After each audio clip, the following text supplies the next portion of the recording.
Welcome back, everyone. It is my pleasure to now be joined by Karen with Wyoming Behavioral Institute. Karen, how are we doing this morning? I'm good, thanks. How are you doing? Fantastic. It's so great to have you on, and today we're talking about a very serious topic. We're touching on suicide. We talk about it as much as we can here on the program because it's so important. It's very heavy. It's very serious.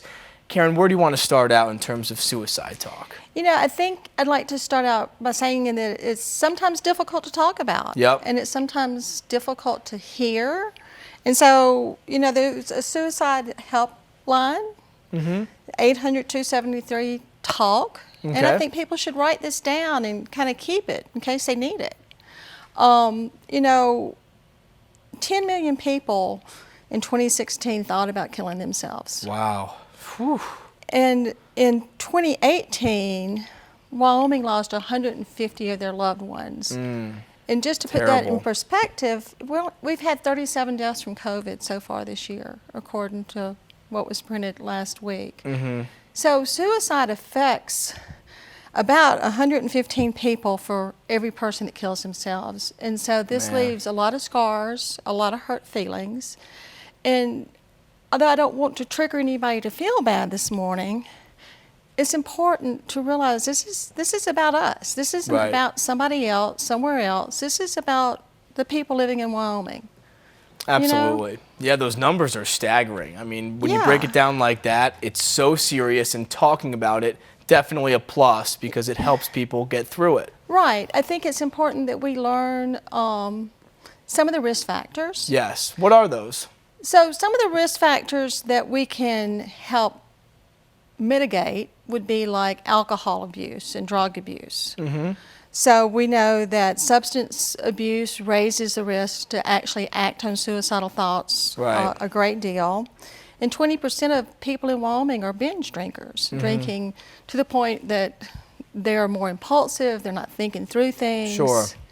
And then if you're a methamphetamine abuser, and that level of drug abuse, you're 30% more likely to have suicidal thoughts. That makes sense. So, you know, working from the perspective of decreasing substance abuse, having firearms readily available is something we love in Wyoming. But that increases our risk for suicide. Sure. Because if you're drinking too much, which is a depressant, you got a firearm next to you, life can seem pretty hopeless sometimes. Not a good recipe at all. No, and it's really, you know, it's a really deadly combination, and we don't want that for people. We want time to intervene. We want time to help.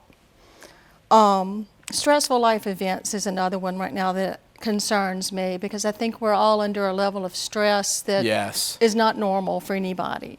I don't think that there's anybody that's not being affected right now. Maybe some of us are lucky enough to still have a job, but there's a lot of people out there that have lost jobs. Yep. We're all feeling a bit more isolated from our loved ones. These things are risk factors. Absolutely, and a lot of good points there. But what about those protective factors? Because those carry a high importance as well. And we've got some great things going on here that help protect people. Recovery from alcohol and drugs. We've got a wonderful facility. The 1224 Club, you know, is there, and being part of those 12-step groups is very protective. We have the Mission, who will help people, bring people in, treat them from alcohol and drugs.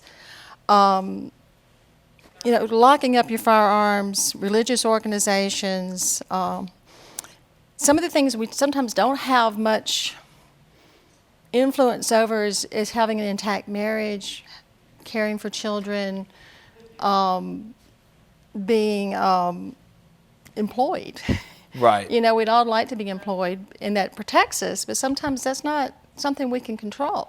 Is there anything we can control real quick? Is there something that we can do among this? There is some free training that you can get through JR's Hunt for Life, that helps you learn to talk to people that might be suicidal, and also the Natrona County Suicide Prevention Task Force. Lots of words. They also offer the free training to help you talk to people. Got to communicate, and of course, got to be sensitive as well. Karen, thank you so much for talking about this topic today. Thank you.